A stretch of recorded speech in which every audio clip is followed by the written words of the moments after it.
एक दुकान पर लस्सी का ऑर्डर देकर हम सब दोस्त यार आराम से बैठकर एक दूसरे की खिंचाई और हंसी मजाक में लगे हुए थे कि तभी एक लगभग 70-75 साल की बुजुर्ग महिला पैसे मांगते हुए मेरे सामने हाथ फैलाकर खड़ी हो गई।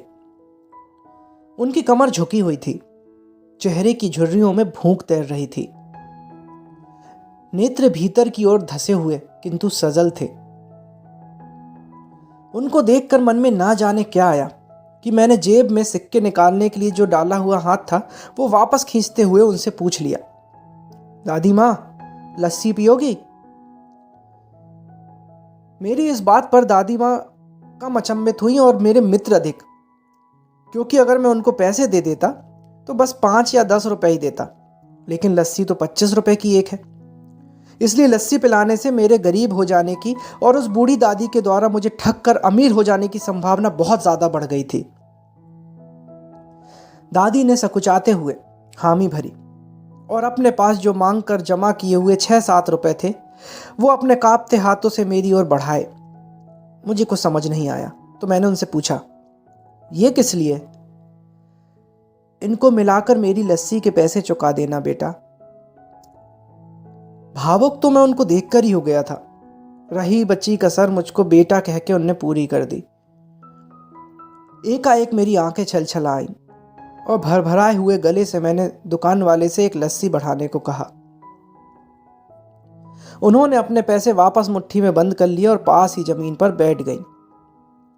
अब मुझे अपनी लाचारी का अनुभव हुआ, क्योंकि मैं वहां पर मौजूद दुकानदार और अपने दोस्तों और कई अन्य ग्राहकों की वजह से उनको कुर्सी पर बैठने के लिए नहीं कह सकता था।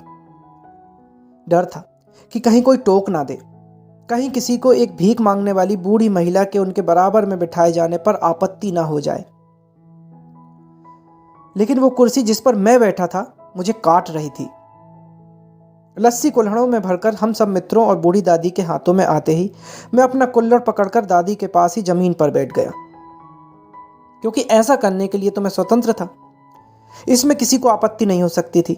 हाँ, मेरे दोस्तों ने एक पल मुझे घूरकर जरूर देखा, लेकिन वो कुछ कहते उससे पहले ही दुकान के मालिक ने आगे बढ़कर दादी को उठाकर कुर्सी पर बैठा दिया और मेरी ओर मुस्कुराते हुए हाथ जोड़कर कहा, ऊपर बैठ जाइए साहब, मेरे यहाँ ग्राहक तो बहुत आते हैं किंतु इंसान कभी कभार ही आता है। अब सबके हाथों में लस्सी के कुल्हड़ और होठों पर सहज मुस्कुराहट थी। बस एक वो दादी ही थी जिनकी आंखों में तृप्ति के आंसू और होठों पर मलाई के कुछ अंश और दिल में सैकड़ों दुआएं थी। ना जाने क्यों जब कभी हमें 10-20 रुपए किसी भूखे गरीब को देने या उस पर खर्च करने होते हैं तो वो हमें बहुत ज्यादा लगते हैं। लेकिन सोचिए कि क्या वो चंद रुपए किसी के मन को तृप्त करने से अधिक कीमती हैं? क्या कभी भी उन रुपयों को बियर सिगरेट पर खर्च करते हुए ऐसी दुआएं खरीदी जा सकती हैं? तो दोस्तों, जब कभी अवसर मिले ऐसे दयापूर्ण और करुणामय काम करते रहें, भले ही कोई अभी आपका साथ दे या ना दे, समर्थन करे या ना करे। तो दोस्तों, अगर आपको ये छोटी सी कहानी पसंद आई हो तो इसे एक लाइक ज़रूर करें। आपका एक लाइक हमें प्रोत्साहित करता है आगे भी ऐसी और अच्छी कहानियाँ लाने के लिए। और सब्सक्राइब करें अपने इस चैनल को ताकि मेरी हर कहानी सबसे पहले आप तक पहुँचे। Thank you.